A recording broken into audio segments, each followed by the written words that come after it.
Hey everybody, it's episode 416 of PodQuest. Hey! It's Tuesday, August 2nd, 2022. I am Chris. With me is Druten. Hello. And Walnut. My birthday's tomorrow. It is, isn't it? Yeah. Lucky you got COVID for your birthday. Hey. Yeah, thanks, Drew. This is all Drew's fault. I'm blaming I Drew. don't have it. I'm perfectly fine. Your wife does, so I'm blaming you. We'll figure I don't it know. out. She got it after you, so I feel like you were patient Again, zero once in this again, case. you were around somebody else that got COVID and you didn't. I also So, again, have not tested positive. Exactly. Let me ask you. You're the patient zero. Did she get a rapid test, or did she get like a multi-day test? How did she find out? We had at-home tests that came up positive. She Okay. went to patient first, I think. Okay. And they also did a rapid test that also came up positive. Okay. I did a rapid test negative, but went to CVS and did a PCR, and also have a rapid test scheduled for tomorrow because I have another concert on Thursday. And also we're trying to play Blood on the Clock Tower on Saturday if Sarah tests negative before then. Nice. Yeah, I took like an at-home test today after you mentioned Sarah, and mine was aggressively negative. Like, Yeah. It was the brightest, like, single blue negative line I've ever seen, and just nothing. Yep. Like, You're with time framing. I doubt Sarah got it from COVID. That's, though, the patient first, or wherever she went, thinks it was from Coheed. You think so? Which makes no sense to me, personally. But, No, because that was almost a week ago at this point. Yeah. Like, it would have been Saturday when you guys went to the concert on Saturday. Like, she might which have... would just be crazy because that was outdoors. Yeah, Mhm. but it's still... And It was outdoors, again, and she was never really within 6 feet of anybody. Yeah, and I went into the pit for one band. Yeah, but it's just... It's so weird. It's so weird because, like, Cobb, I was standing right next to you for the entire concert at Coheed, and you're absolutely fine. And I mean, not only that, like, we were in the car for over an hour on the way home. Mhm. True. And then I was in a car with Drew and Sarah on Saturday for So- probably about an hour total. You are not contagious the day you catch it. You cannot spread it the day you catch it. Your body does not generate enough of the viral particle for you to spread it. So even if I did catch it at COVID, even if Sarah caught it at COVID, we wouldn't have spread it to anybody else in that car ride. And same on Mhm. Saturday. You guys wouldn't have spread it to anybody else in the car ride. But yeah, it's unfortunate. But It's Drew and I are fine, so... Which, honestly, still makes me believe I didn't catch COVID. I just had a really, really bad sinus infection. Which is totally possible. It is. Like, we live in the era where, like, it's just, you don't know. Yeah. Like, 'cause even getting a negative test, like, it could have been a false negative. Hell, you could get a false positive. Yeah, Mhm. I'm gonna go test tomorrow morning just to be like, alright, this is like day 5-ish. This is when, like, I should be able to re-enter society again. If it was COVID, I want to test to see if it comes back negative. If it comes back positive, then we'll go from there. But if it comes back positive, I'm not gonna need to, like, get any of the pills or anything, because, like, I already had it. It's just, like, reinforcing that I had it. Also, like, are you having symptoms now anyway? At this Really? point, it's just congestion and occasional head stuff. Okay. So it's like I coughed quite a bit today, but it mostly felt like I had a fucking hair in my throat. So I think Chase like shoved a hair down my throat when I was sleeping this morning. Because he's a butthead. He got up and walked, so he knows. You just going to, like, CVS or whatever tomorrow? I'm gonna Or- the test here at that. I'll just make an appointment in the morning and Don't they drive up. charge? Nope, it's New Jersey state law. Insurance companies have to cover 100% of COVID testing. They do, if you do, like, certain tests that you sometimes have to pay out of pocket and then get reimbursed by your insurance. Mm-hmm. Yeah. But test here, I've gone every time, and Okay. they take my insurance. Yeah. I remember, like, when last year when I was trying to find a place to test before my flight to Nashville for work, Like, that was one place I was looking at. And when going through the whole thing, it was like, oh, it's $195 for the test. You'll get reimbursed, but you got to pay $195 or whatever the fuck insane amount it was up front. And I'm like, yeah, absolutely the fuck not. And finally found a CVS that had a test available for free. Like, yeah, that place was, especially like last fall, their volume was so incredibly high, because I ran into that a few times there too, like trying to find places that they only had like specific tests available, and like it was generally the ones that were an absurd amount of money because nobody wanted them. Yeah. That, and because they offered so many at such a high volume, like they ran out of them quick, because it was such, you didn't have to get out of your car, you didn't have to do anything yourself. Like, you go to CVS and you actually do it all yourself. Yeah. Unless I think you do like the rapid test or something at CVS's. I think they have like a booth set up for those. You still swab yourself, though. Yeah. Oh, okay. When I went, the first test I got was December 28th of 2021. I went to CVS.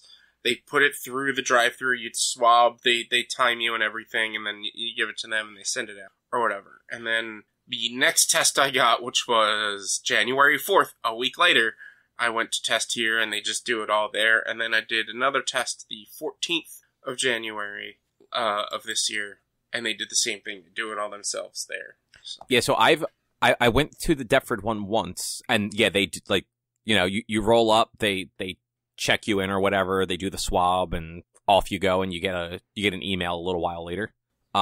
I've only done that once. Most of the time I've gone to CVS when I've needed one. And the first few times, like you said, Rich, it was like, you drive up to the drive-thru, they give you the packet, they explain everything to you, they like time you and everything. Later on, it was just like, have you done this before? I'm like, yeah. They're like, all right, good luck. And they just leave. Yeah. Well, that's what happened with me today. They were like, have you done this before? I'm like, yeah. And like, there was a line of 4 cars behind me in the drive-thru. I'm like, can I just go loop around and let you handle these people? They were like, yeah, just go. You've done it before, go. Yeah. I mean, in the only reason I would just kind of prefer to go to test here is, if I do it wrong, it's on me. If they do it wrong, it's on them. And so if I got a negative result because they didn't do the test right, then that's their fault, and it's not my fault if I potentially spread it around by doing stuff after getting a negative test result. But if I screwed up doing the test and potentially spread it around after getting a negative test result, that's on me, and I'd feel like shit. I'd still feel like shit either way for getting people sick, but I feel less shitty because it was somebody else's fault for me getting people sick. And like, you know, that's valid. Yeah. My biggest problem is when I've, like, that one time I had somebody else do it, I had a big problem not sneezing while they were doing it, whereas, like, when you're doing it yourself, you're less, like... Oh, I literally, I have to close my eyes when they do it, because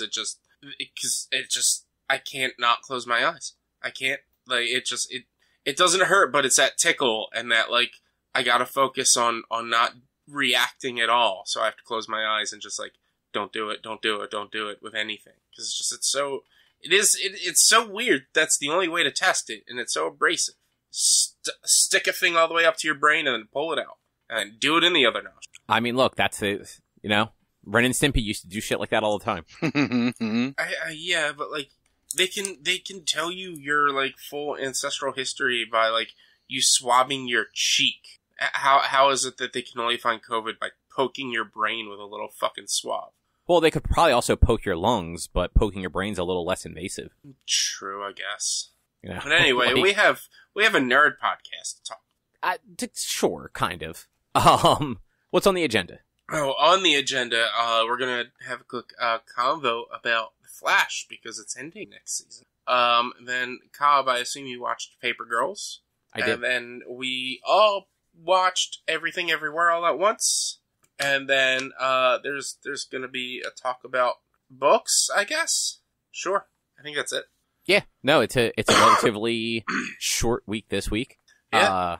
And yeah, so they had just announced yesterday that CW's The Flash is going to end next year with its final season, season 9. It's not going to air until like mid-season, so sometime in 2023, probably between January and March. Yeah. And it's only going to be 13 episodes. I'm not surprised. I will say that I didn't hate this season. And the previous season, I thought it was a little too disconnected because of the filming style, but like it wasn't shitty. Like, I know you didn't really like the past few seasons, but like these past 2 seasons, like they kind of worked, but also at the same time, like you could tell that a lot of the actors, especially Candace, are just not feeling it anymore, are losing interest. Even why can't I remember his name? Who's playing Barry? Like Grant Gustin. Grant, like you can even tell he's not like even like it's just not there anymore. You kind of tell their passion's not in it anymore. Well, let's be real. The stories have no heart anymore. Yeah. Like there used to be a level of legitimate like emotion in a lot of these shows, and there isn't anymore. Like it's all pretty boilerplate at this point, and they tend to like there's nobody left to really care about because they kind of just a bunch of the original people left. They brought in some new people, but they never really like had a chance to really make you care about them while like all the other stuff was going on. And like COVID production schedules hurt a lot of that too because everything was truncated and oddly timed and split apart and all that fun stuff.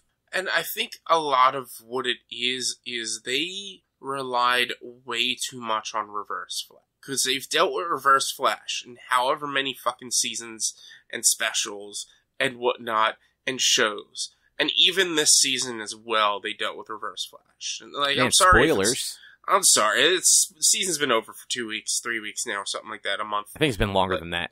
It's been over for a while. And it's just like, they kept falling on this trope. And it's not working anymore for the show, and they're not trying to hash out new ideas for the show. They're just going to keep working on and keep going with the Barry and what's her name need each other, and Barry needs. Why can't I remember any names right now? I don't know. Are you talking about Iris? Yeah. Like, Barry needs Iris, and Iris needs Barris, and that's... Barris. Oh my goodness. I'm tired. Barry needs Iris, and Iris needs Barry. And that's the tropes that they've been leaning on for, like, the last 3 fucking seasons. And it's like... And that's what I mean. Like, they ran out of, like, legitimate ideas around the time of Crisis. Yeah. If I have to hear "You're My Lightning Rod" one more fucking time, I swear to God, I'm gonna flip my TV. I even watch a show on my TV. I'm gonna flip my TV. Yeah, I don't know if they changed showrunners in the last few years or what, but like the quality of that show like has dipped a lot in the last like 3 or 4 seasons. Yeah. Like all the CW shows definitely had their ups and downs. Like Arrow had plenty of bad seasons, but there was usually enough interesting in those bad seasons to at least make me want to finish them. Like I honestly don't know if I'm even going to bother finishing The Flash. Like I like this season. Like I might not finish season 8 until next year after season 9 is done. Just I would honestly say for you, just wait until it's all done and watch it. Like I'm just going to hope and pray that they don't not kill because they obviously can't kill Barry because he's got the whole future timeline and shit. But like have it end on a happy ending. Give us a happy season finale. Instead of, like, because Arrow, we got that, like, kind of sad series finale. Yeah, but, I mean, Supergirl had a happy finale. I actually haven't finished that yet. I got, like, I watched the first episode of this new season, and I just didn't touch it again. Yeah, honestly, like, Supergirl the last few years has been significantly better than Flash, in my opinion. Yeah. But, like, speaking of, like, some of the other shows, like, this is the last Arrowverse show. Yeah, it is. Technically, the only 2 that are left that are, like, currently running would be Superman and Lois and Stargirl, neither of which take place in Earth Prime. Yeah. So, like, they're not technically Arrowverse. And then you have, like, shows on other networks that don't count, like Titans and Doom Patrol. Mm-hmm. And we can assume that the show they're launching in the fall, Titans Academy, I think they're calling it. Or Titans University, I don't know. They're doing something along those lines, and that is probably not going to be on Earth Prime. Yeah. So like this is like fall 2023 will be the end of like the Arrowverse after 11 years, which is like a pretty good run for like a connective TV universe. I will say it was a major letdown to find out that Superman and Lois is not on Earth Prime. Like, they kind of should have kept it on Earth Prime, but whatever. Like, it's dumb that they didn't, but at the same time, like, they I don't know. They probably knew that a lot of these other shows were ending, and rather than have them tethered to this, like, external possibility, it was easier to just have them not be in the same universe and get to tell, like, a story disconnected from anything they had set up with Superman already. Because, like, you figure, like, a lot of their characters and stuff like that were already in Supergirl. Yeah. A lot of villains were already in Supergirl. And, like, now that they've already started recycling them. Like, the guy that plays his brother, he was, oh, fuck, I can't think of the character's name. His character was the Lex Luthor stand-in in the first season of Supergirl when it was still on CBS. Yeah. I can't remember his name, but yeah, I know who you're talking. So, like, they can just reuse that stuff. And even, like, Lucy, like, they used the same actress, but, totally different character. Like, in Supergirl, she was a fucking, like, army lieutenant or something like that. But you could have explained those differences so easily. Crisis. Like, you didn't have to explain why, any of this is, like, any of it was different because Crisis happened and things changed. Like, there were characters on Earth Prime, which, also, Black Lightning, if that's still going, that's Earth Prime. So we still have one CW. No, that show was that was one of the first ones canceled. That ended before Crisis, or it ended the same year as Crisis, I think. Okay, but yeah, it's just it. I don't know. It's just I thought it was dumb that they were like, we're not going to have it. It also, like you said, it does make sense because it was more of a logistic thing. Like, they didn't want to do crossovers, deal with crossovers anymore, I'm sure. And so having them on a separate universe, then they didn't have to worry about crossovers. And honestly, I think at a certain point, it was, like, they were definitely in the same universe at one point, like, contrary to what they announced after that happened. Because if you look at it, Diggle was in an episode of Superman and Lois. As that character. Like, they set him up as that same character working for Argus. Yeah. But then they flat out said, had it not been for COVID, there was going to be a Batwoman and Superman crossover. Yeah. And that didn't happen. Then CW started looking to sell itself and started canceling all of its shows. They probably knew they were going to cancel Legends and Batwoman long before they actually did.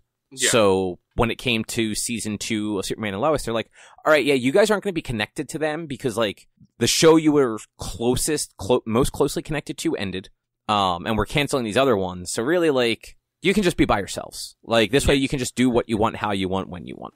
Yeah, it was, and you could tell that they did want it to be as part of the same universe because at the end of Crisis, Lois says to Clark, as he's flying away, the boys are waiting for you. Like, but in that continuity, there was only one kid. And it was a baby.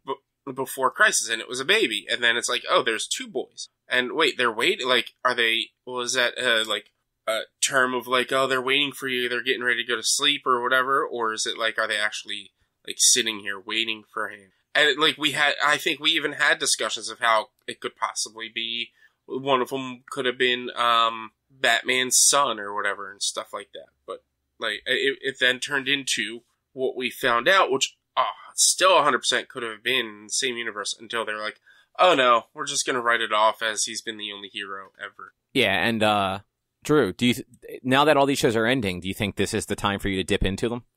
Get caught up on a decade's worth of... No, I'll just watch the last episode of Flash where they'll recap everything. No. You watch the first episode and the last episode of each of these series. I want you to do this, so do it with Arrow, do it with Flash, do it with Supergirl, Batwoman, and give me a write-up on... Don't do it with Batwoman or Legends, because they didn't get actual series finales, but do it with the rest of them, and, like, let me know what you think at the beginning and end. Like, that's your homework for the next couple of weeks. I don't think he's going to do that. I'm going to tell you I'm absolutely the fuck not going to do that. I mean, it's only, like, 6 hours. It's only, like, 6 hours, like... I'll never watch anything Superman related. Like, I don't care that characters, anything Superman is the most boring shit possible. The Arrow, maybe, because I like Stephen Amell. You only like him because he wrestled like twice. Yeah, fucking exactly. Because he likes wrestling is why I like Stephen Amell. But yeah, no. And honestly, like I don't disagree with you. Most things that they've done with Superman have been bad. They're actually doing a very good job with Superman. Like they're making him actually interesting, which is very hard to do in television. Mm-hmm. Because they're taking away the whole, like, not everything is about him having superpowers and having to beat people up, which is unfortunately how most of the movies go. It's like, oh, here's a threat that only a god can beat. Good luck. Like, why is this a problem? He has all the powers. Because at least when you watch, like, the Marvel stuff, like, Thor can be killed. Like, yes, he is very, very, like, resilient, but, like, if you go up to Thor with a gun and shoot him in the head, the bullet's going to go through him. Mm-hmm. Superman is just it's gonna break your gun. Yeah. But to go along with the Flash ending, I just saw a little while ago. Apparently, WB has also canceled the Batgirl movie that was already done filming. I didn't know that there was a Batgirl movie. Me either. Yeah, like it's filmed and everything. I think Michael Keaton was actually, like, this was one of the things that Michael Keaton was cameoing in. And so they canceled this, but not the Flash movie. Yeah, so I only remembered this again because the IGN article popped up on Facebook. The Batgirl movie, which starred Leslie Grace and featured Michael Keaton's Batman, has reportedly been canceled. The film was developed and shot before the Warner Bros. Discovery merger, and new leadership purportedly agreed the film did not work. So, and like, I think earlier when I was reading this, it was like Hollywood Reporter, where it was like, they have no intention of ever releasing it because I guess it was bad. And they may also there's also a rumor, I don't know that it's been, like, actually confirmed, that they are reshooting Keaton's cameo in Aquaman with Ben Affleck instead. So I don't know if, like, they're trying to bring the Snyderverse back or something. You know, the last thing they did that didn't work. I don't know. Like, maybe the Snyder cut invigorated them. Like, maybe this will work. I mean, look, the Snyder cut was fine, but, like, a movie shouldn't need to be 4 hours long to make sense. Nope. True. Like, also, like, the Batman, pretty good. Like, Rob Pattinson, not a bad Batman. Hasn't gotten a chance to really be a Bruce Wayne yet, but, like, was a good Batman. That's the problem with pretty much any Batman movie, except for the Christian Bales. You're not really often going to get to see a really good viewing of Bruce Wayne, just because what people want nowadays is more action and less Bruce Wayne. And you so, know, like, and they missed I said it before. They've missed their fucking chance. Affleck, best chance they had to have, like, the good Bruce Wayne. Because, like, Christian Bale was only the good Bruce Wayne in Batman Begins. After that, he was, like, the weird, eccentric Bruce Wayne the rest of the time.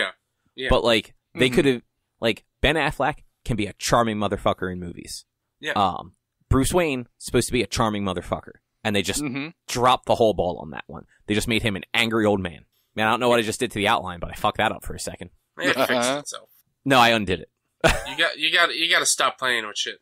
I'm just highlighting and unhighlighting. You're playing with shit. Get a fidget spinner and you'll be fine. No, those make noise. Then get a quiet one. Add some WD-40 to that shit. It'll spin super fast, and I'll be like. Also, I've never really found fidget spinners, like, satisfying. No, I mean, I have one. I play with it occasionally, but it's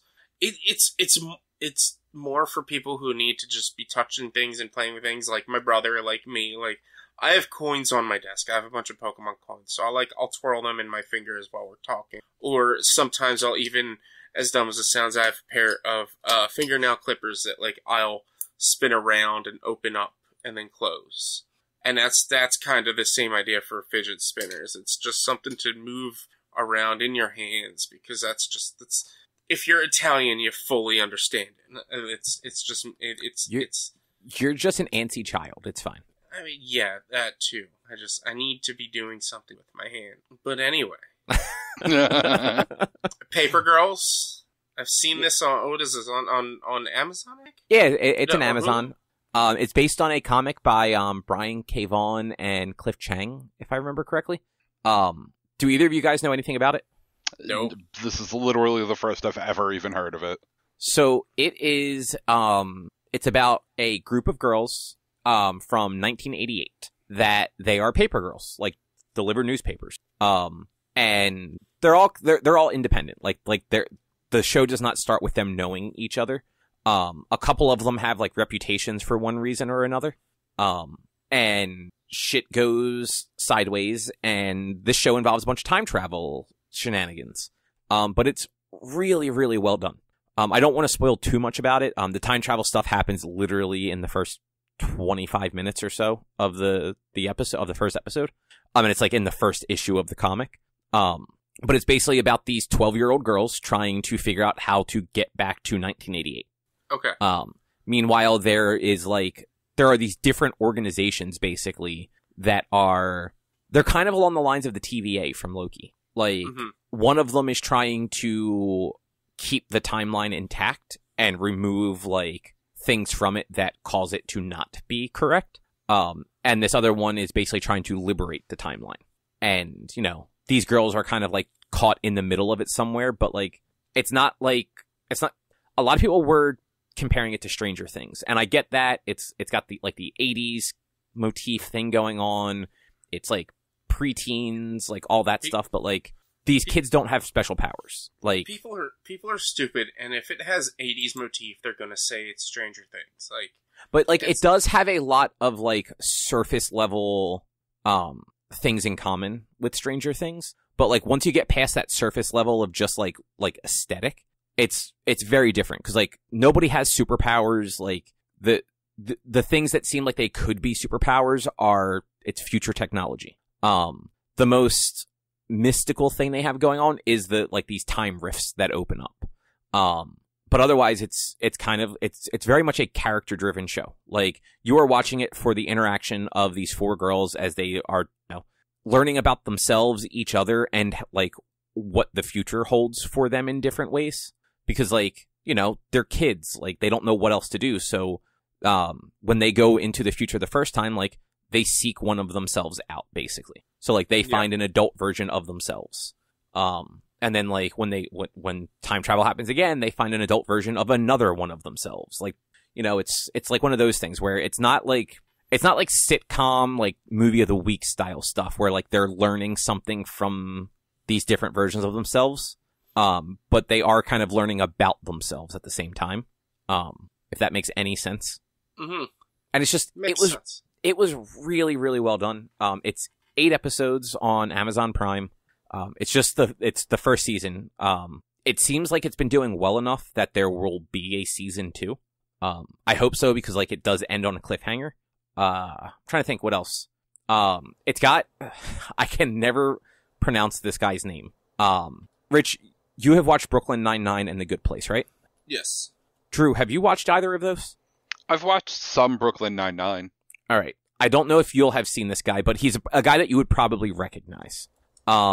Rich, on The Good Place, remember... Is it Captain Holt's husband? No, that'd be even better. But, that's true. Like, he is in both of those shows. It's on The Good when Jason and Janet broke up, and Janet made like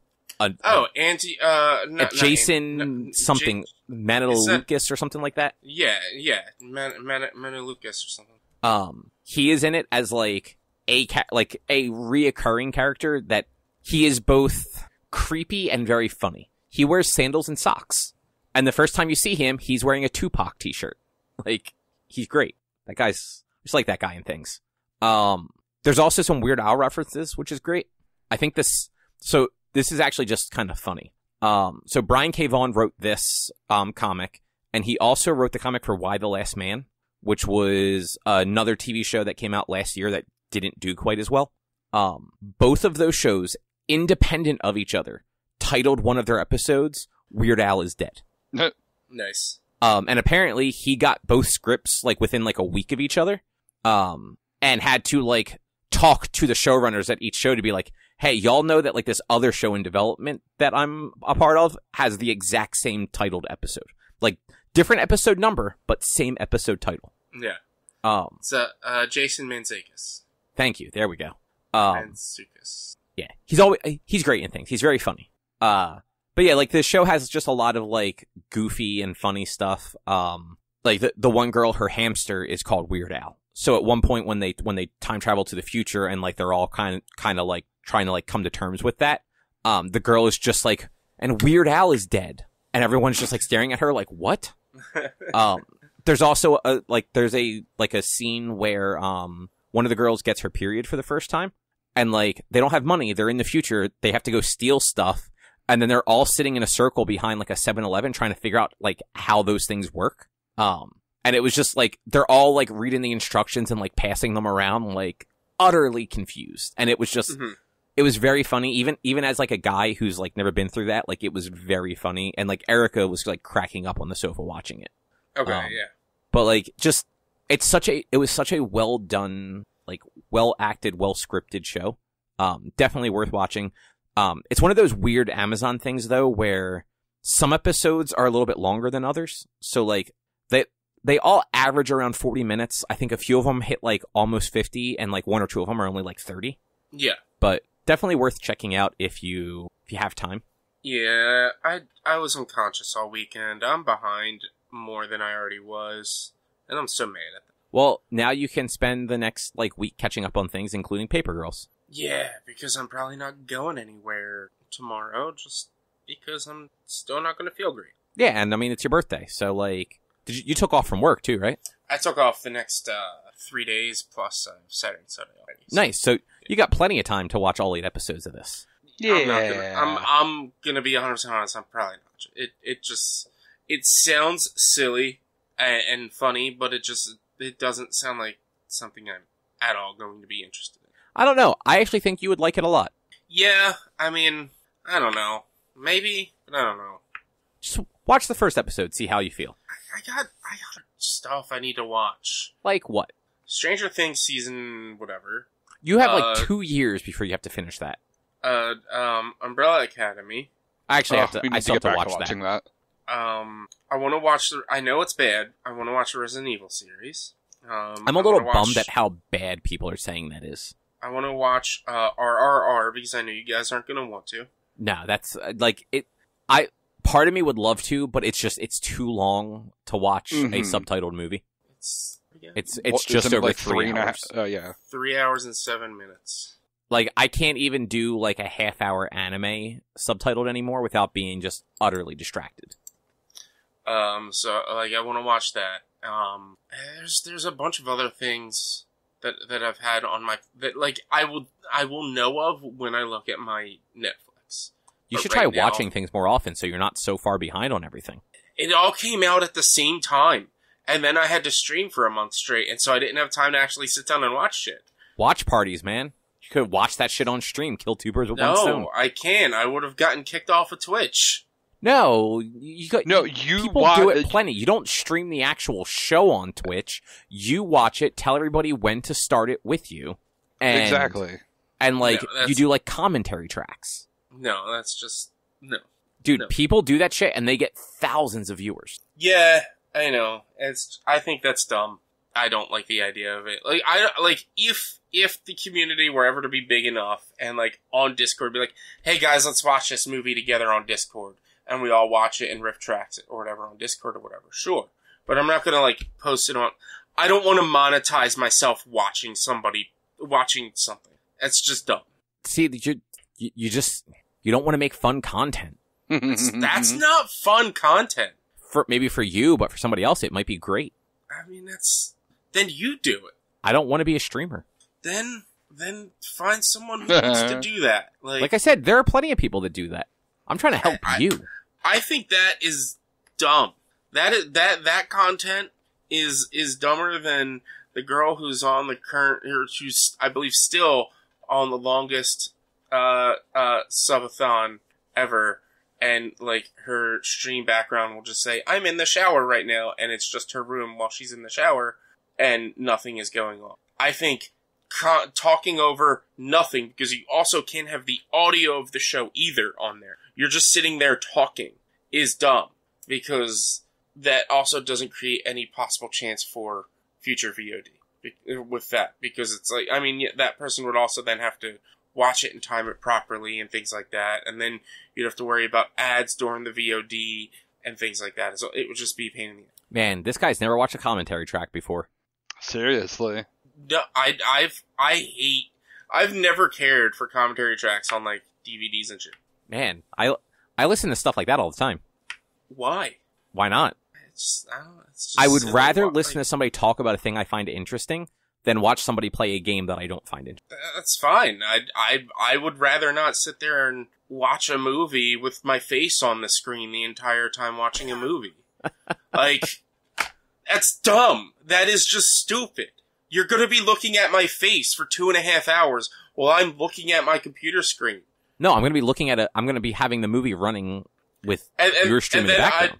And then I'm also gonna have to manage the chat as well. And then I'm gonna have to, like, react more than I would react when I already game on stream that I'm reacting more on, because I'm just sitting there watching a fucking movie.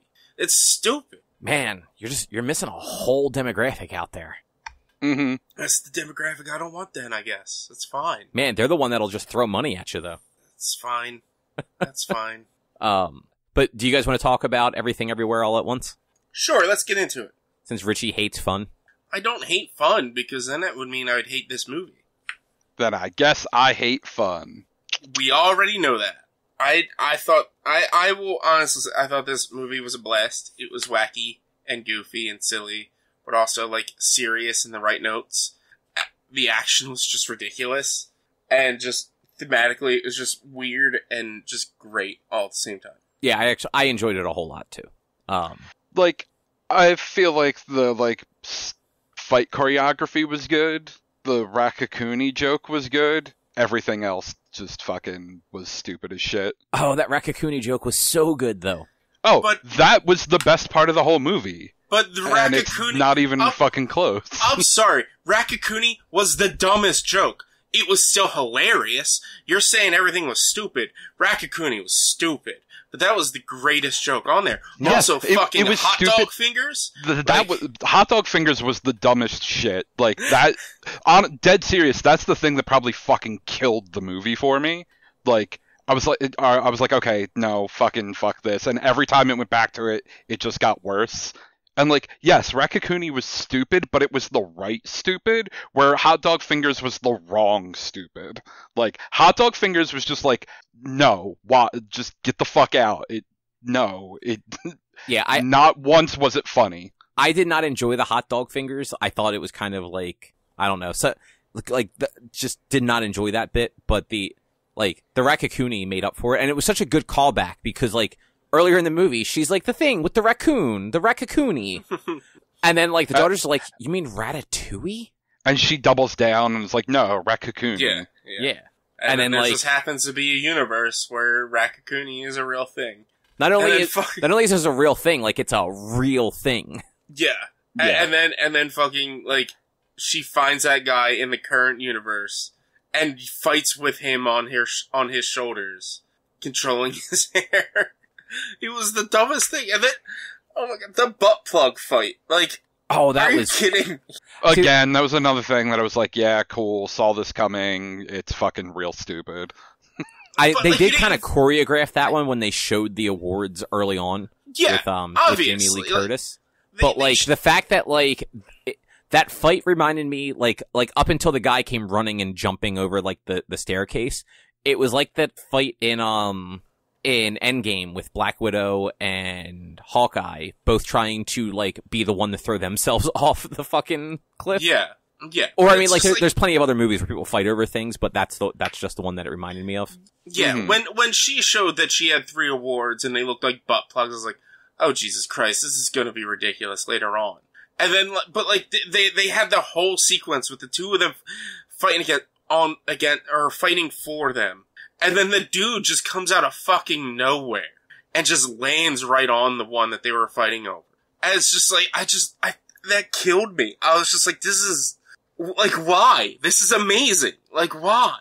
Yeah, like, I mean, I had myself asking why, but it was fucking why. Not like I mean, to be know. fair, Drew, you were saying last week you wanted more unique movies. This was pretty unique. Yeah. I mean, Be a rock. Greatest line. Be a rock. Like, Come on, that rock with the googly eyes. Come on, that was good. but like, that's the thing. Like, you're sitting here. Why? Because that's the answer. Because they can. Because this film was made to be wacky and ridiculous and silly and over the top. So bring it over the top. Let's have two dudes with their junk being censored, which I love that they censored their junk in the actual fucking movie and not just like, I'm glad I didn't have to see their junk flopping around all over the place. But like, two dudes with censored junk with things sticking out of their fucking butts. The dude had a fucking trophy up his ass. And it's just like, it's funny. Like, I know it's projected, it's well projected. But you go see any comedy show, the joke is projected, but the way they deliver it is what makes it funny. And that's what that was here. That was projected. I disagree that it was funny, though. Like, it did not hit for me. Like, the only joke in the whole fucking movie that hit for me was them paying off on Raccacoonie. Literally everything else in that movie was bad. Like, nothing else in that movie hit for me. And it was incredibly predictable in all the wrong ways. See, I only thought the end was kind of predictable with how the things would play out with the mother and daughter. But, like, everything else, I'm just like, okay, I didn't expect it to, like... And like, I didn't know what the movie was going into it. I just knew that, like, it involved multiverses, and it had been very well received around the time that another multiverse movie came out. Yeah. But I really enjoyed, like, the way that they set up the whole multiverse thing, where, like, it wasn't like this... People weren't just jumping between universes. Like, they were literally, like, swapping their bodies or their consciousnesses into alternate universes. Even for just, like, a fraction of a second. And the fact that, like, it required them to just do something absurd that, like, was, like, the thing that just would trigger that particular universe. Mm-hmm. I just, like, I thought that whole concept just actually worked really well compared to, like, what you see in, like, all the Marvel stuff and, like, anything that does, like, multiverses. Like, the Arrowverse. It's always just like, oh, yeah, no, like, we just have super speed, or we have this device, or this character can punch holes in reality. Mm-hmm. It's like, oh no, like, this is some weird science that this person figured out, and, like, it involves these old school Bluetooth headsets, and, like, giving yourself paper cuts between the fingers. Yeah. Like, and, like, him going, like, but paper cuts only work when you don't want them to. Or when he was chewing the friggin',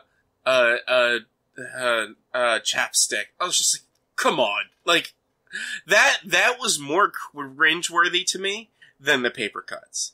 Cause chapstick tastes so bad. Like, it is not good. It tastes so bad. And then he's chewing it and, oh, I hated it. Yeah. I also, like this is a little, like, off topic, but I appreciated that in the one universe where she was, like, a famous, like, martial arts movie person, mm-hmm. They obviously just used a bunch of pictures and old, award ceremony footage of Michelle Yeoh. Like, like, absolutely. Stuff. I'm just like, that's just her. Like, yeah, that's just the absolutely. Actress. And I love the concept, like, why that Evelyn? And it's like, it's because she didn't amount to anything. She's the worst of all of her, like, lifetimes. And it's like, that's what makes you the best for this, I guess, or something like that. And it was like, it was the weirdest, dumbest concept that just kind of worked. Yeah. Yeah, and, like, I don't know, I think the fact that, like, this movie was listed as an absurdist, comedy drama, like, yeah, no, like that definitely fits. Mm-hmm. Like, I went into the, like, I didn't know what to expect. Like, same thing with you, like, multiverse. I went into it expecting multiverse kung fu fights and ridiculousness. That's what I was expecting, and it's just like I will even admit there were things that didn't hit on me, but it might have also been potential COVID brain or sinus infection brain. I missed on things, or like I lost track of things. At one point, I didn't understand why the grandfather wanted the daughter to go into the donut and not stop her, because I thought the whole idea was to stop her. But, like, it's just like that was the whole movie was just like all over the place. And like you say it was predictable, but I'm just like I'm trying to there was the movie was trying to build itself up on unpredictability. Like you have to do these weird things in order to jump. You have to be unpredictable. And yeah, there were projected jokes with the butt plugs and shit like that. But it's just like I'm like I never like until they showed the villain. I didn't think I was going to be the daughter. I that wasn't even a thought that processed through my head. As soon as that like the character like as soon as they alluded to a villain, I'm just like it's the daughter. Once they showed her, I was like, you know what, that does make sense. But like it was it was I don't know. I don't know, Rich. I get the impression that like you don't often see things that are choreographed when it comes to like character reveals like that. Because I feel like we've talked about other movies and stuff like that where like something was pretty obvious and like it just hadn't crossed your mind until it actually happened. I don't try to figure things out. But like it's not even try to figure it out. It's like, oh yeah, obviously the whole conflict in the movie is going to be the mom and the daughter, and it's going to get resolved at the end. Well, yeah, obviously it's going to be the mom and the daughter. Like the mom and the daughter are going to have an issue in the current universe, sure. But my thought process didn't go, oh, the daughter is the big villain of all. Like I didn't care to think the daughter was. That's the thing. Like I don't look to figure out what the villain of it all is. But once they establish it, I was like, oh, that makes sense. But yeah, from the beginning, the daughter and the mom are battling heads. So obviously by the end of the movie, they're gonna work things out. Like that's gonna be the movie. But that's why it makes sense that the daughter is the villain. Because why else was the mom the only person that could stop it after they set up the central conflict as her having a strained relationship with her daughter? I'm not saying it didn't make sense. I'm just saying I didn't think about it until they revealed it. Which that's fine. I wasn't judging you on not thinking that. I was just saying like you do not have that brain where like you are thinking ahead of a movie being like, oh, I bet it's going to be this. I don't watch a movie to figure out what the ending's going to be. I watch a movie to watch a movie. I mean, I don't watch it to figure it out either, but when it hits you in the face of what it's going to be, and then it is that, and in my opinion, does nothing to steer you away from it, that's when things are boring as shit. Yeah, when it's a movie about a mother-daughter relationship, but they have multiverse issues that connect it all. Like, yeah, it's thrown it in your face that it's a movie about a family relationship in general, not just mother-daughter. But like, you found no enjoyment out of anything that happened in this movie. Like, no. At all. No. Like, from beginning to end, there was zero enjoyment. Pretty much. Just because you knew it was a movie about a family relationship. No, because nothing in it was actually, like, interesting or to me. Like, I don't like multiverse shit or time travel, really. It's fucking dumb. It never has good logic. Like, it's maybe the tropiest trope in sci-fi movies. So fucking it better do something real good to catch my interest, and this didn't. But like the idea that you're not jumping between multiverses, you're switching life. I'm not going to a different universe. I'm getting the memories of one of my other selves. Like that's a new take on the multiverse travel and the multiverse jumping. It is. I don't think there's ever been a multiverse thing where it's like you're gaining your knowledge of people of your other lives. Actually, I think there was something that did something similar. It was a different concept, but I feel like there was a movie or a show that had like a similar like idea behind it. It was called Quantum Leap. Honestly, I was about to say Quantum Leap. I'm like, no. No. Dr. Samuel Beckett didn't get their memories. That was the problem. He didn't know why he was in the body of the teenage girl. Mhm. He just knew that he was the teenage girl. The teenage girl, yeah. But, like, I mean, it's kind of like potato, whatever. It's not, is it different? Yes. Is it really different? No. Like... But I mean, at this point in history, nothing's really ever different. No, and that's honestly kind of the problem. But I mean, like, even in stuff that you like, it's all kind of the same. Like, wrestling is always the same. Like, every song you listen to can be boiled down to the same 3 chords. That's a trope. Music's terrible. Hey, there's more than 3 chords, asshole. Yes. But they can all be boiled down to the same 3. No, they can't. Not every song. Lots of songs, yes. Not every song. Yeah, man. Take a music theory class. Come on. Listen to the song 3 chords. Yeah, which covers like 9 songs throughout history. I mean, let's look. It's like 12, but G is used in a lot of songs, and there's a pretty consistent chord progression from a G. But not every song has an F in it. Look, I that's all like gibberish to me. I don't really know what any of that means. I'm just saying in general, yeah, history repeats itself. Like, things are, there's a major loss of new ideas. Every song is going to sound the same as other songs. Fucking some of the biggest songs when our parents were young are remakes for some of the bigger songs when we're our age now. Like, I don't know.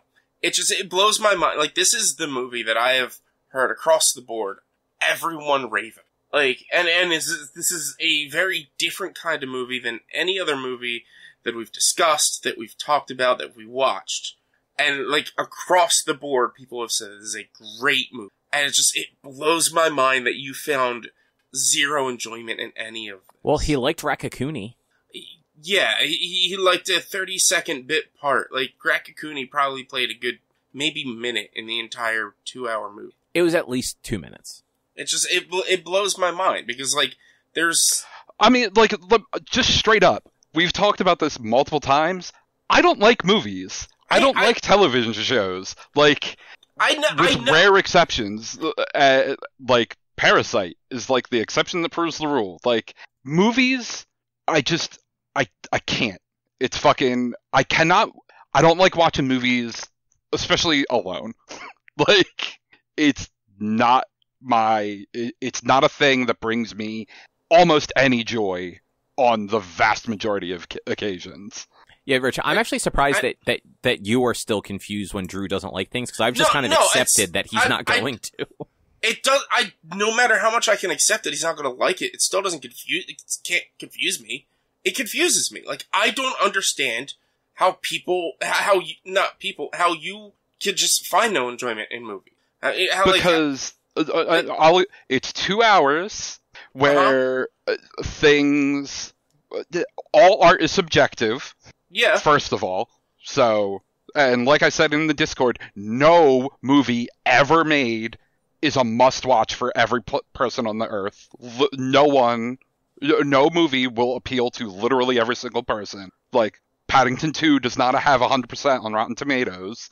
But, like, if anything was going to be a must-watch, it's probably Paddington 2. Exactly, but it's not. It's just not. That's not how art is. And especially this last year of going to concerts and live music and live sports again, for me to do anything that is passive, really, that I'm just sitting and watching, I need to be with a crowd. I need to have the energy of other people and really feel it.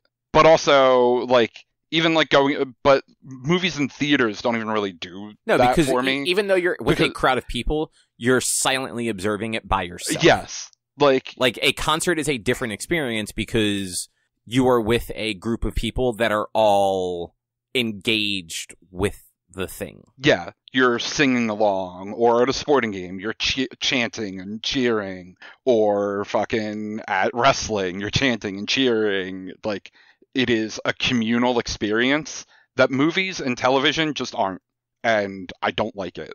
Like, it just does nothing for me. Well, just start going outside, watch things in the street, and get your neighbors to come watch them with you. Maybe not in the summer. Okay, so in like October, just go set a TV in the middle of the street and just like call people outside. But like I can understand why you don't like scripted things like that. Like I don't agree with it, but I can understand it. The thing that I always have, like, I can understand you enjoying like sports and like concerts and stuff like that. The thing that like still like confuses me is that you don't like scripted things, but you like wrestling, and that's the thing that kind of throws it off kilter for me. Because wrestling's like the hybrid.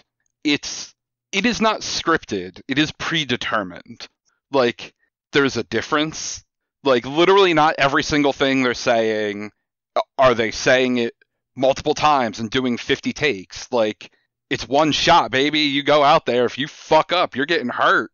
Like, you could fucking die in a wrestling match. I mean, that is true, but I was thinking more from like the I don't know, I can't think of what the thing's called. Like when they're giving like their shitty speeches, doing promos. Yeah, like, that stuff. Like I have very rarely seen anything as bad as 90% of wrestlers talking on a microphone. Oh, I mean, that's my least favorite part of wrestling usually. But like whenever I've seen bits and pieces of wrestling, like that seems to be what 90% of the show is. And then like you very rarely, and like I might have this completely wrong because it's not like I watch wrestling, but like I remember from like the 90s and stuff like that, like you very rarely got much actual wrestling. I mean, like, and it seems like it got worse over kind years. of. That when we watched that wrestling one early on, that was what, 2.5 hours?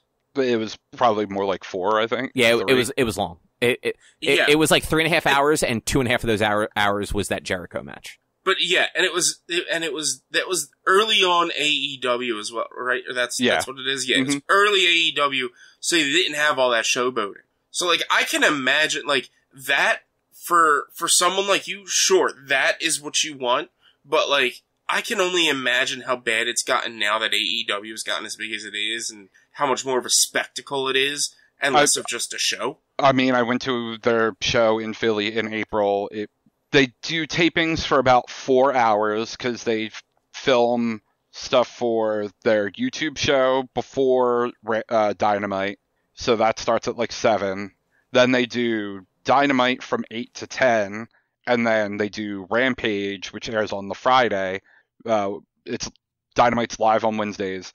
Then they do the hour of Dynamite from 10 to 11.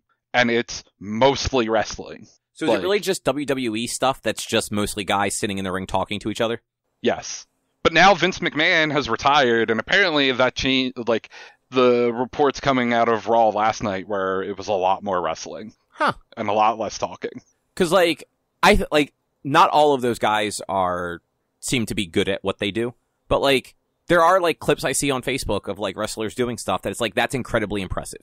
Like, the bullshit that some of these people pull off, incredibly impressive. But like, even you who likes it very rarely seems to have anything good to say about it.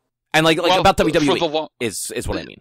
Yeah, well, yeah, for the longest while, WWE was pretty rote and boring and predictable in all the bad ways.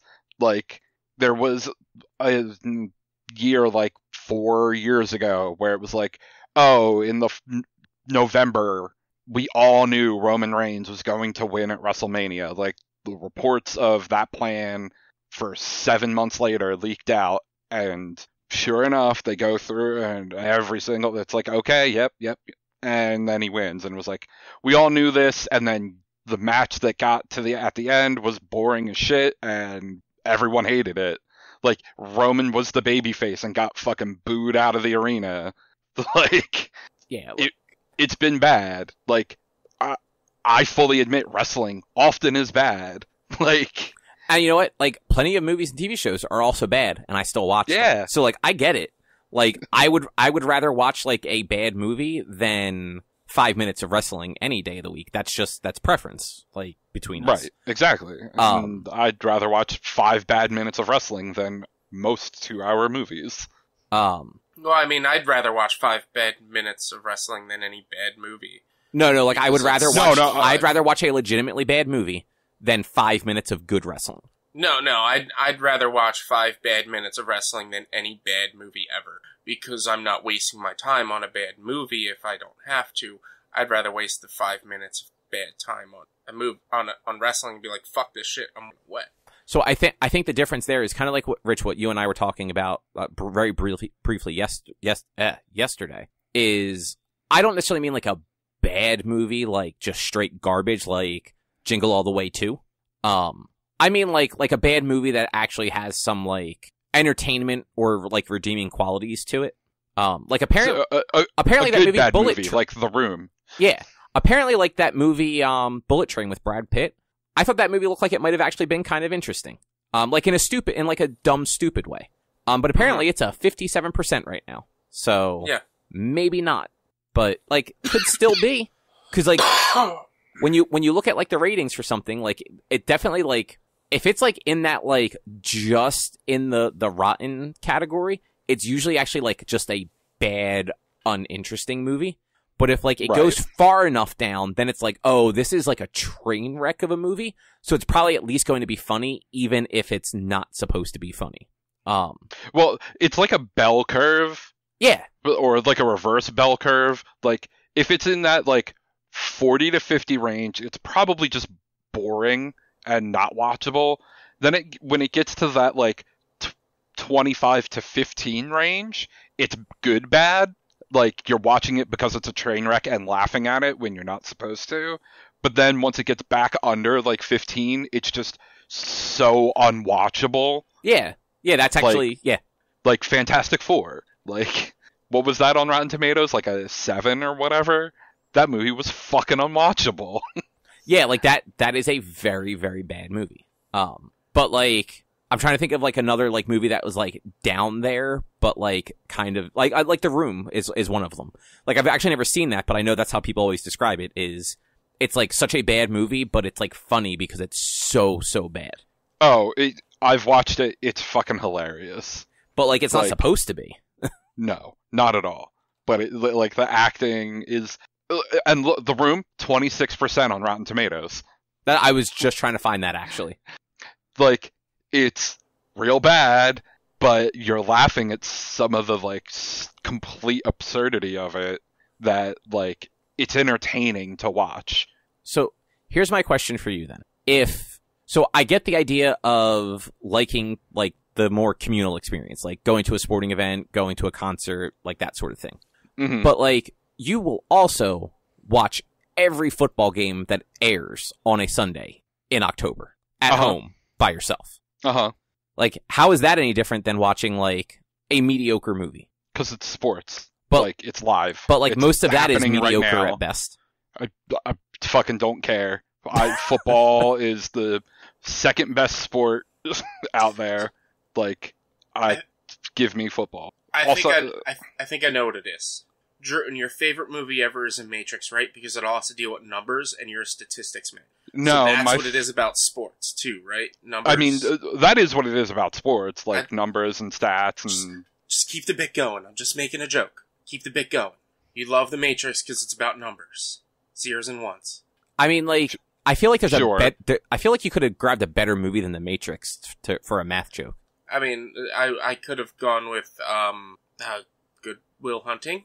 Yeah, there you go. Sure. Your favorite movie is Good Will Hunting because it's about math. Sure, we'll go with it. Or Good Will Hunting 2. Was there a sequel? Oh. Isn't that a joke in some movie? It's a joke in at the end of it? It's a joke in Jay and Silent Bob Strike Back. It's a Good Will Hunting 2 hunting season. Right, yes. Okay. Yeah. It was a good bad cameo. Go ahead, continue with the bit, Richie. No, that's just it. It's a math joke. Oh.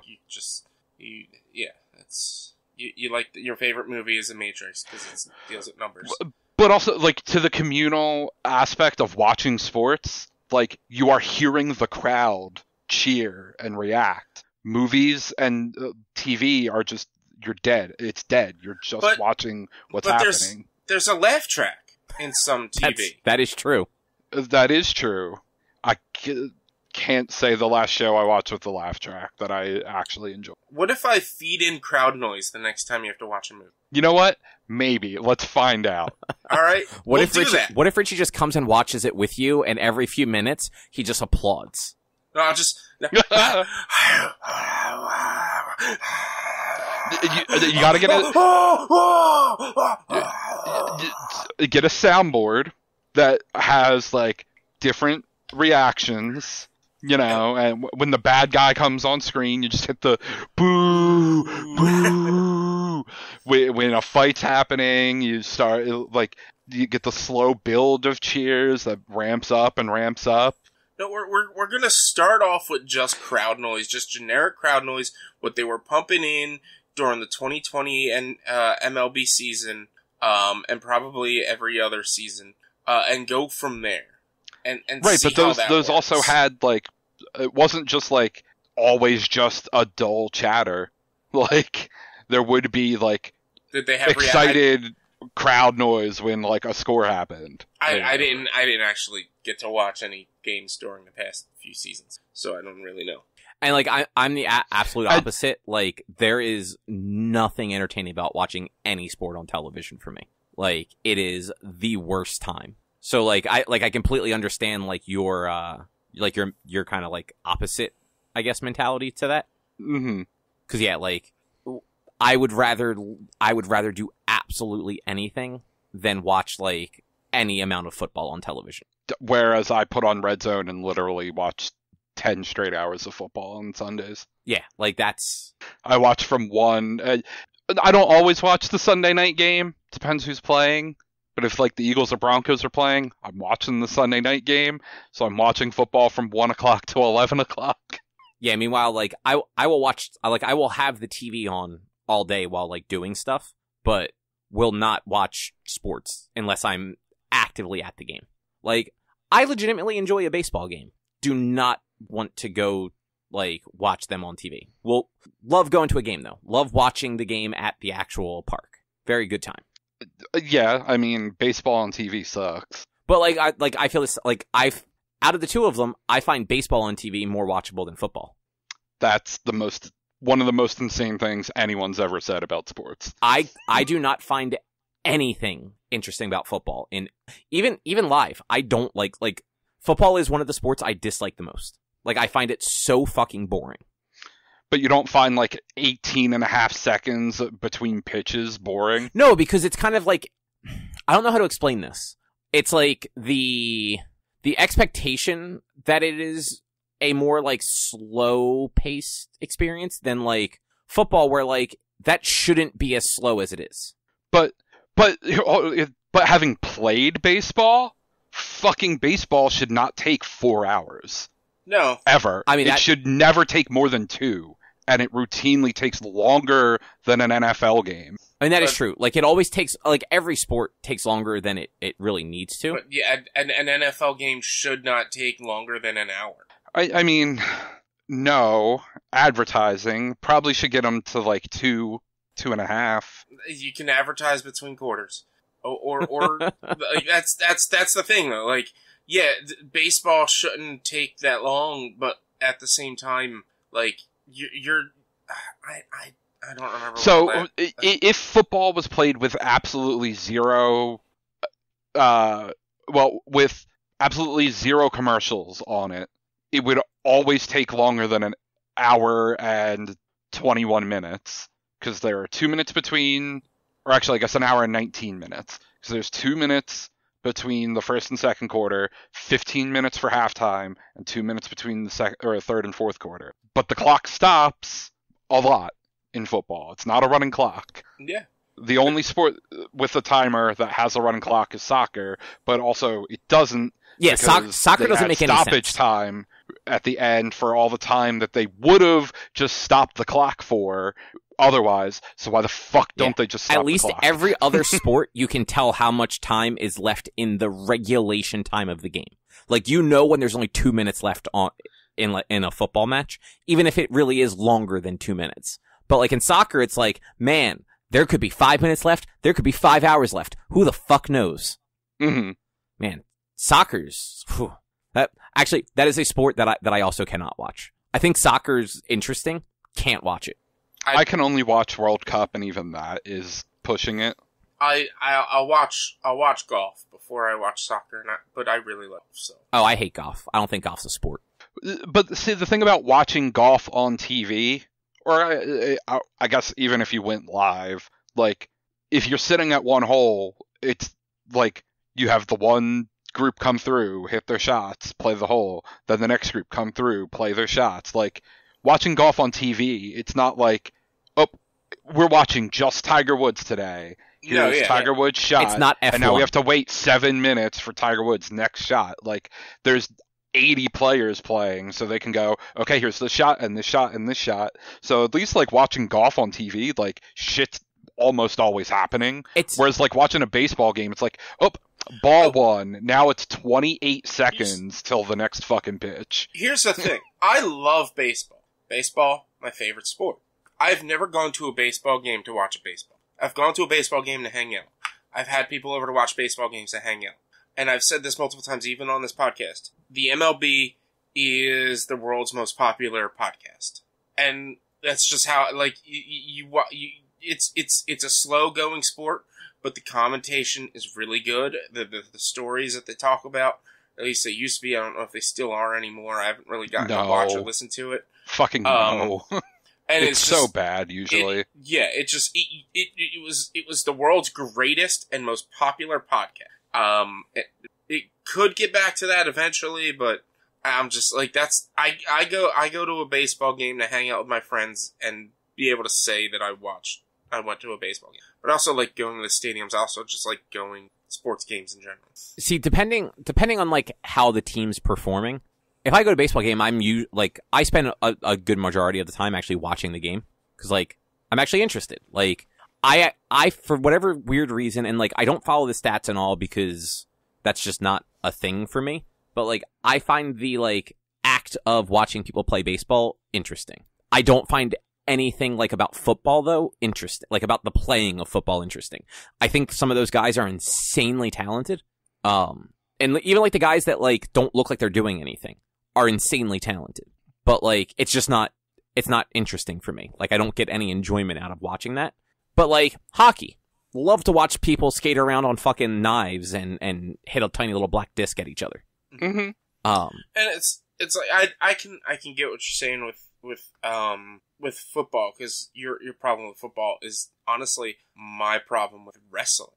Is it's you get 20 seconds of action and 45 seconds of setup. But that's baseball too. But at least in baseball, like, or football, like, something actually happened in the 25 seconds before the 30 seconds where literally nothing happens. I love baseball. I don't often watch baseball. But when I do, like I said, I don't really go to watch baseball. I go to hang out and say I'm watching baseball.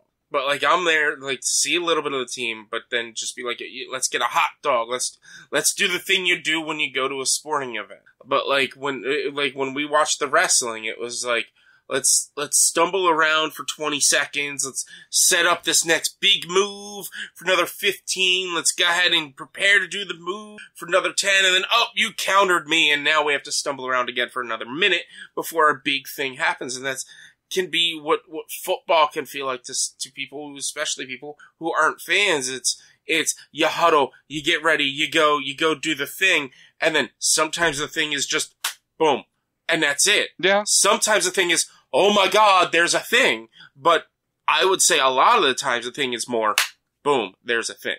And so it's a lot of setup for sometimes not a lot of return. And that's what I can understand. Baseball doesn't really have that much setup. It's throw the ball, get it back. Throw the ball, get it back. Throw the ball, get it back. It's repetition, it's back and forth, and then you switch out, you warm up, and then you throw the ball, you get it back. And yet somehow an average baseball game takes the exact same amount of time as an average football game. There's a different level of skill. Like there is a level. There are batters out there made just to wear down a pitcher. Not fucking in 2022. You haven't watched baseball for a decade if you think that. It's just, but it's like Fucking batters do not give a shit about pitch count. Pitchers don't throw that long anymore anyway. No. Like, I remember back in 2008, they were like 150, 200 pitches, 300 pitches a game, and now it's like... well, no. But like no. probably like 150 a game, and now That, like... 150 would be insane even in 2008. Like, But like now you're lucky if you see somebody throw 60. Right? That's ridiculous. yeah. I mean, that's just people are not as, they're not the long form pitchers that they were even 10 years ago. Its pitchers suck nowadays. They really do, and they're crybabies. Well, I don't know how much it's the actual pitchers versus how much baseball has just changed. Like, their actual skill is probably better than it's ever been, but because they've become so built in this routine of 60 pitches, going back to high school, it's that's all they can do anymore. Not necessarily by their choice, but lots of rules have been set in lower levels of baseball to honestly protect the kids' fucking arms from themselves. But yeah. Which, I mean, that is, that's a good thing. You don't necessarily need a pitcher to pitch a full game and 105 pitches. Mm-hmm. It's just, like Richie's not wrong. A lot of times, you look at some of the pitchers, especially, that the Phillies get, the Phillies for the last decade have had a fucking terrible bullpen. But I would counter when it comes to you don't expect a pitcher to pitch a full game. If you were to pitch a good a perfect game that's 81 pitches, you should be able to at least get to 81 pitches before you have to be pulled away. That is 3 strikes per batter. That is 3 outs per inning. That is 9 innings. And I mean, you realistically could get out of a baseball game throwing 27 pitches. 27 pitches if they all hit and they're all out right away. But that's kind of more the point. 60 pitches when a quote perfect game is between 27 and 81. You should be able to do more than 60. You're a professional ball player. You should be able to do more than 60. I mean, they could, but it's a matter of if they're not on a streak to actually have some sort of perfect game no hitter sort of thing happen. Mm-hmm. And and they're already starting to throw off a little bit at 60 or 70. It's just safer to preserve the arm to swap them than it is to just have them keep throwing and not be doing anything special with it. No, baseball's weird. Well, the average number of pitches per game last year was up to 4.4. I guess that's per team. So 8 pitchers, 9 pitchers appearing in a game between the two teams. Well, yeah, where that's... in 2008, it was under 4 a game. Yeah. If you go back to the 80s, it was under 3 a game. So, that's just how baseball's changed in the last 40 years. Hitters have changed a lot, too. Mm-hmm. If you go back, it was a big deal when people, and don't get me wrong, a lot of the records that were set, for, home runs and stuff like that were a big deal. But, you have more people coming up now that are hitting the ball harder and more consistently than the average 30 years ago. The record holders are still the record holders, but, you have a larger, average pool of players that can do that consistently, if that makes sense. And then the other thing that happens way more now are batters strike out an insane amount. They're all swinging for home runs, not trying to get, singles and doubles, really. Yeah. Which is why the ones that do have, those, higher averages are because, they are never swinging for the base hit. They are always putting everything behind it. And they're getting lucky a little bit more often. Mm-hmm.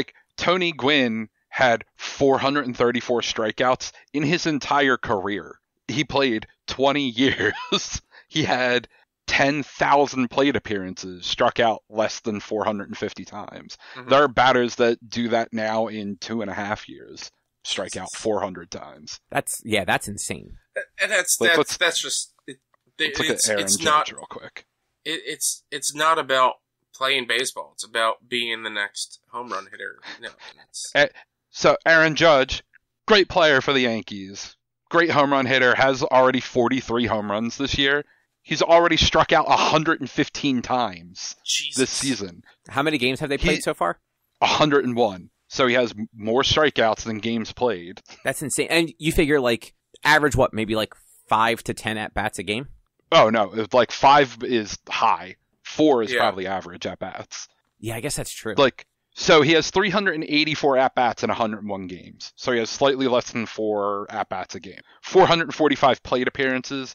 So that takes out walks and hit by pitch. So he's been at-bat a little, almost 4.5 times a game. And he has struck out a quarter of his at-bat, his plate appearances. He's played 673 games over 7 years, has 2,910 plate appearances. So 7,000 less than Tony Gwynn in his career. He has 848 strikeouts, double almost Tony Gwynn's career strikeouts in less than a quarter of the plate appearances or whatever, or less than a third of the plate appearance. That's how baseball's changed. And it's Tony Gwynn only played like 25 years ago. Like, it's not like this was some dude from the 1900s. Yeah, it is always crazy to look back at, like you look at just every, like, 15 to 20 years and see how different things have gotten in, like, baseball, football, basketball, like, what have you. Like, it's just, like, people are both more athletic than they have ever been, but also, like, more, I guess, egotistical. Like, everyone wants to be the superstar. And like, I get it. Like, they want the recognition, they want the big paycheck. That's starting to just become sports in general. A lot, like, basketball as well. Like, basketball is just nothing but showboating and personality. And then you just got the friggin' See, it's basketball is the opposite general, for me of every other sport. Like, I don't like basketball because it's too easy for them to score. Like, there's no real anticipation for it until the last 30 seconds of the game. Because it's like, okay, cool, you score every 3 seconds. The game is almost always within, like, 10 points of each other. Like, there's no real competition till the end of the game. Whereas, like, at least, like, even football, like, most football games are so low scoring that it's like, okay, like, one bad play could change this game entirely. Yeah. But, you know. Anyway. Rich. Do you have anything else to say about everything all at once? I really enjoyed it. So did I. Be a rock. Rich, Drew, I assume you don't have a pick. No. Rich, what is your next pick? All right. We're going to go with another new movie. The movie is so new, it's not even out yet. So, like, you got to wait a few days. I hope that is good enough. But it comes out on Friday on Hulu. It's called Prey. Don't look anything up for it. Just go into it blind and watch Prey. It's on Hulu. It's out on the 5th. I already pretty sure I know at least something about that movie. We all probably know at least something about it, which... because Cobb already said about it, and I wish I didn't know that something, but also that something about it makes it even more interesting. It is a Predator movie. It's a prequel. Oh yeah, very interesting. I wonder. So the one thing I don't know is like how much of a prequel is it like, and like I don't expect either of you to know it either, but like I don't know if this is like is this set in like the 70s, like pre like Predator 1 with Schwarzenegger, or is this like set in like ancient times during like the first time like a predator landed on Earth? So as far as I know, it's indigenous people. Okay, that's all I can remember, or all I can remember seeing from like one of the trailers or promotional videos I saw. I believe it's like indigenous people or during like colonialization of the Americas or of some sort. I'm not really 100% sure. Can't remember what the description. That could still be interesting though, because like.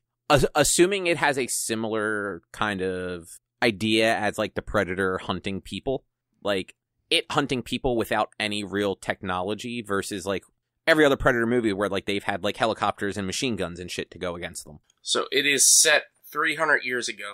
It tells the story of a Comanche woman. Okay. And the rest is on there. Okay. That could be... So, the fact that it's coming to Hulu, I don't have the highest of expectations for it, I'm gonna be honest. Especially, like, the last 2 Predator movies, not that good. But I enjoyed the first Alien vs. Predator. Like it was like a bad movie, but it was like a fun bad.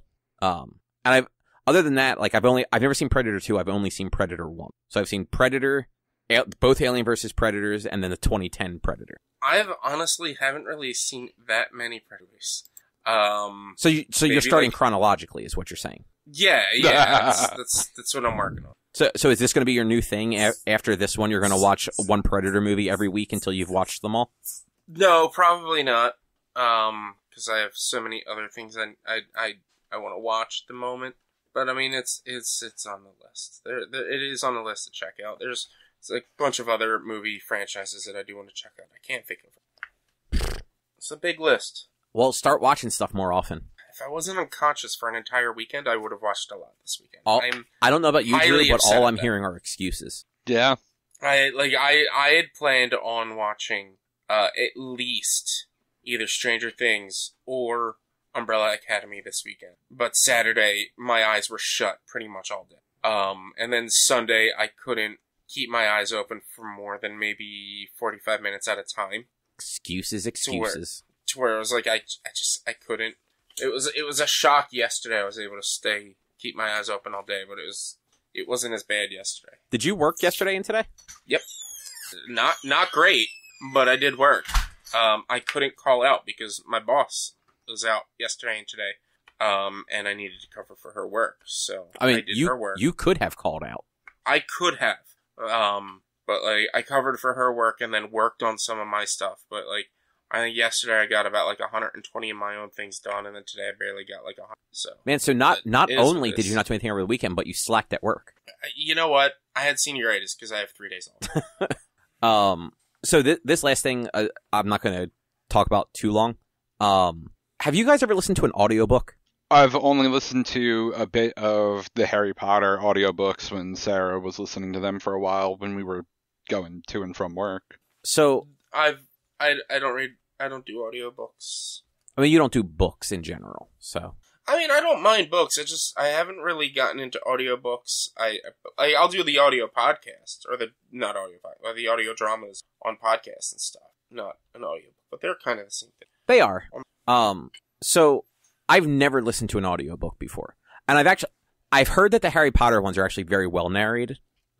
Yeah, I mean, for what it's worth, it was fine to listen to all the shit I hated. I mean, that's fair, but as long as it was read well. Yeah. So I just found out, and this has been a thing for a long time, I just never looked into it. If you buy a book on the Kindle, you can get a crazy discount on the audiobook version of it, and it will actually keep in sync. So, if you read some of the actual book, the, Kindle or the Audible version will actually, track to that page. So you can kind of, flip back and forth between it. And so I just bought The Way of Kings, which is, it's a Brandon Sanderson novel. It's 1,100 pages. It's very long. So I saw that buying the audiobook with it was only $7, and it's a $63 audiobook by itself. So I'm like, damn. Yeah. And I'm like, all right, it's 1,100 pages. It's going to take a while to read this whole thing. But maybe I'll supplement it by listening to chapters when I'm in a position where I can't read. And it's not good. It's the narration is just not good. It's 45 hours. It is 45 hours of 2 different people reading the book. One of them, he seems all right. The guy seems like he's reading pretty normal. He's a little monotone about it, but not bad. And then there's a woman who's reading, they're alternating chapters. I'm not sure if I haven't picked up whether it's alternating characters or chapters yet. But her stuff is actually just bad. I couldn't listen to it. I had to just turn it off on her chapter. She puts all these weird inflections into her words, and they almost like she's reading poetry, and it's not. And it was the most off-putting fucking thing I have ever listened to. And I'm looking at this, I'm how could, and the book had, the audiobook has generally good reviews from what I saw. And I'm okay, so this couldn't have been that bad. But then so I go in and start actually reading the reviews, and everyone reviewed it highly, but they're yeah, the story's great, the male narrator's great, the woman should never read a book out loud again. I'm Jesus Christ, how did nobody, it's they have directors, it's just like any voiceover work, there's a person directing the people. How did nobody say, hey, you're reading this weird? Stop. Yeah. You figure, if this book is split down the middle, this woman read this book for over 22 hours. And no one told her, apparently, hey, you're doing a bad job. Stop talking like that. I'm just like, what the fuck? So suffice to say, I will probably only listen to chapters that the guy narrates, because I think I would actually puncture my own eardrums if I had to listen to this woman talk for any more amount of time. But that said, I also I read that book that Reggie from Nintendo put out, Disrupting the Game. Nice. Actually a really interesting book. Like the first like half of it or so is like him talking about like his early life and then like his careers at like Procter and Gamble and Pizza Hut, which are actually the same company, and like Panda Express apparently he worked for a while. And then like it transitions into like his time at Nintendo and kind of like through like the different eras, like his early time there, like the Wii U, and up to the Switch.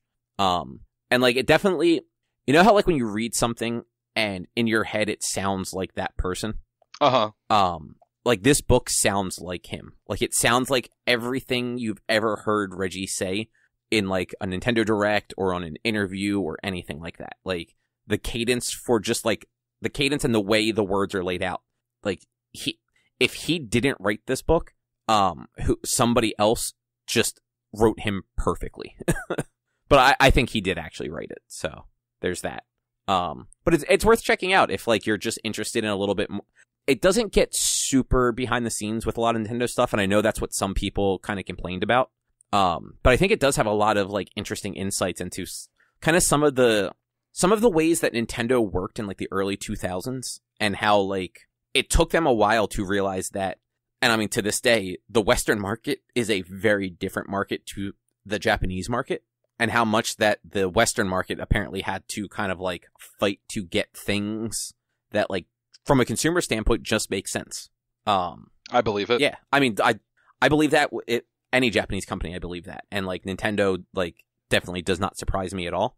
But it's just one of those, it's like, why did it take people pushing so hard for some of these things? Like, there are more people in the United States and Canada than in Japan. There are more potential sales here than in Japan.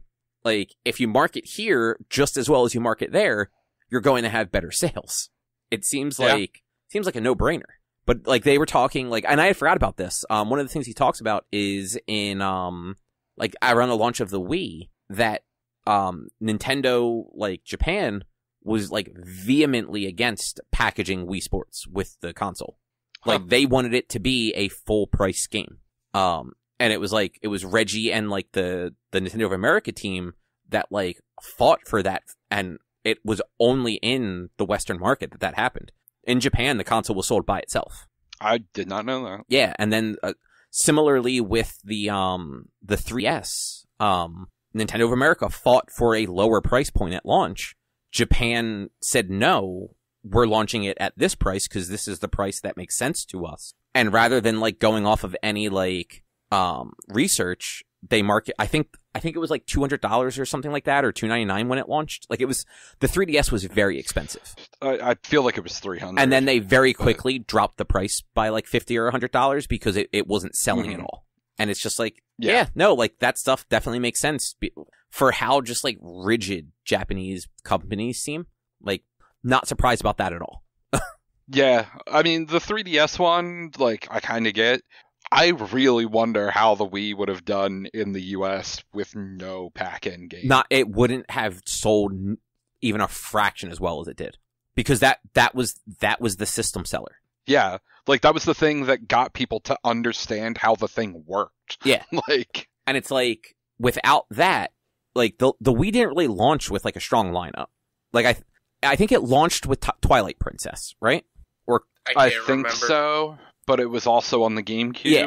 So like and it was a port. It wasn't like the original. Yeah, the game was. So like the GameCube was the original. Yeah, the game was developed on the GameCube, but like that hardware wasn't that different. Let's be realistic. You're absolutely right. But yeah, like there was no other like must-have software for the Wii, and nobody was going to look at a game called Wii Sports and be like, that is a $60 game, and purchase that. But like having a console that came with that, and then looking at the shelf and being like, oh well, like there's this Zelda game and like there's some other stuff, like that sold that console. That is why And, like, we both worked at GameStop in that era. Like, that is why for 2 years, give or take, every day, you'd get people calling and coming into the store, do you have any Wiis? And, like, fucking no, we don't have any Wiis. Even, like, Black Friday. Like, the one Black Friday was I at GameStop? Yeah, I was only there for one Black Friday. And that one Black Friday, like, we had a line down the building. Everyone was there for a Wii. And I think we had, like, 25 of them. Yeah. And I think, like, 25 people got Wiis, and all the rest of the people got told no. Real quick on the 3DS, it was $250 at launch, actually. And it launched on March 27th. July 28th, it dropped from $250 to $170. Okay, so that's what it was. So, in the book, he says that they fought for it to be under 200. And the pushback was it's either going to be this or this. And, like, one of them I think was 200, and the was just a flat 200, and the other one was 250. And the difference, like, at that point was, like, kind of moot. And, like, Japan decided to go with the 250 to launch, and then it sold terribly. And then, yeah, they dropped it, and then they had to do, like, the loyalty program for it after that. Yeah. And people got a bunch of free stuff for their 3DS if they had purchased it prior to the price drop. Yeah. Because I think part of that had to do with the pricing for the Wii U also, if I remember correctly. Like, there was a side reason why the price dropped as quickly as it did, other than just, like, poor sales. 2011 would have been the Wii U, right? 2012, I think, is when the Wii U came out. It was, okay. But, like, that was around the time where they were, like, revealing it and stuff like that. True. Well, this is not surprising. The Wii U discontinued before the Switch launched. Yeah, I pretty much remember that. For some reason in my head, like, it ran, like alongside it very briefly. But yeah, they discontinued the Wii on January 31st, 2017. Like a month and change before the Switch launched. Mm-hmm. I mean, like, that console, unfortunately, did not do anything, so, like, not surprising. But which sucks, because, honestly, I really enjoyed the console, and I wish it had better support. I mean, it was poor marketing. Like, it was poor marketing, and it was underpowered compared to the things that launched a year later. Yeah. I mean, it was underpowered even fucking compared to the things that were already out. I mean, yes, that is true, but, like, you could make an argument that, like, it was at least a competitor to those. By the time the PS4 and Xbox One came out, like, it was right back to the Wii, the Wii era when, like, you had Wii and PS2 games were literally being developed differently than the PS3 and Xbox 360 games. Like, games were being made more cartoony, lower polygon, like, lower frame rates, because those two consoles were selling so well that developers were still wanted to put, like, content on them, but, like, they couldn't release the same game they were releasing on the new consoles. Right. So, yeah. But yeah, interesting book, and, like, not super long either, so there's that. But I guess to wrap that up, would definitely recommend Disrupting the Game from Reggie Fils-Aimé. Would not recommend the audiobook for The Way of Kings, unless you hate yourself. The actual book seems very good, though. I'm, like, 100 pages in. Interesting so far. Kind of a slow burn, but, like, it's a fantasy novel. Like, yeah, it's 1,100 pages. The first 100 are probably going to be a slow burn. Yeah. But, like, Sanderson does cool magic stuff. Like, he never just does, like, magic where, like, oh, like, I cast Fireball. Like, his shit's always, like, weird and kind of sciencey. Fireball. That's a spell, right? Okay. Yeah. It is. I don't know, you said Fireball like it wasn't like a spell. Fireball. I don't get it. I don't either. Just Fireball. Oh, see, I thought you were like... No, I'm not doing anything. I'm just saying Fireball. Well, what was that bit from the Beastcast, Drew? Oh, fuck, if I remember. I know it had some, like wasn't it like Vinny couldn't think of the word Fireball? He kept saying, like, Firebolt or something? I think he couldn't think of... maybe it was Fireball, but yes, there is... Okay, now I know what bit you're talking about. I don't remember the exact specifics, though. It was dumb. I remember that much. Of course it was. But I think that's probably a show. Yep. Sounds about right. All right. Well, like we announced earlier, in 2 weeks on, what is that, the 18th? Right? Yep. On the 18th, we're watching Prey, the new Hulu movie Predator prequel thing that's coming out this Friday. And other than that, if you would like to find more of our content, you can head over to www.one-quest.com. You can also find more of our content. No, I did this wrong. See, this is what happens when I'm trying to type and talk at the same time. And you get mad that's at what you me get. on bonus action when I have so much more on my mind. Because you have nothing on your mind. I'm at least multitasking. False. I have so much on my mind. But yeah, if you'd like to find more of our content, you can head over to www.one-quest.com. You can also support us by going to patreon.com/onequest. If you can't support us there with your dollars, though, you can go to your favorite podcast platform, Apple Podcasts, Google Podcasts, Spotify, Stitcher, all those places. Rate us, review us, subscribe to us. It all helps. You can also find us on social media, facebook.com/onequestonline or at @1_quest on Instagram and Twitter. Our YouTube channel is youtube.com/onequestvideo. And you can always send us an email to social@one-quest.com. Other than that, we'll be back next week with something else to talk about. Thanks for... Oh, wait, no. Rich, what are you doing for your streams? Anything? Are you taking the rest of the week off? What's going on? No, I mean I'll be back live. It's gonna be Wednesday, Thursday, Friday this week, and then back to normal schedule next week. But Friday should be, as long as I'm feeling up to it, I can figure out things to do and whatnot. Should be when I'm doing the Jorts stream, and it's gonna be Mario Kart and playing with people. So come join, be my friend on Switch. What's Jorts? I'm wearing jorts. I mean, why is that important? We can't see them. Well, you can make me stretch and see how much range of motion they give me. I'm also gonna be wearing like a shirt that says McStud, and it was a whole big community thing.